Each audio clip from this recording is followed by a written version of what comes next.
ఈరోజు ఇంట్లోనే నేను తాలింపు గింజల్ని ఎలా ప్రిపేర్ చేసుకుంటారో చూపిస్తానండి.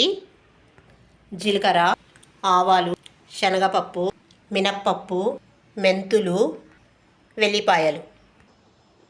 ఇప్పుడు బౌల్లో శనగపప్పు, ఆవాలు, జీలకర్ర, మినప్పప్పు, మెంతులు, వెల్లిపాయలు వేసి మంచిగా మిక్స్ చేయాలి.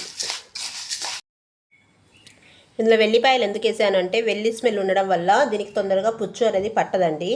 ఎక్కువ రోజు నిల్వ ఉన్నా కూడా ఫ్రెష్గా అలానే ఉంటాయి. అందుకే అందులో వెల్లుల్లి వేశాను. తాలింపు గింజలు రెడీ అయ్యాయి. మీలో ఎంతమంది ఇలా ఇంట్లోనే తాలింపు గింజల్ని ప్రిపేర్ చేసుకుంటారు లేదా రెడీమేడ్గా బయట నుంచి కొనుక్కొస్తారో కామెంట్ చేయండి. నా ఛానల్ని సపోర్ట్ చేయండి. లైక్, షేర్, సబ్స్క్రైబ్ చేసుకోండి. Thank you.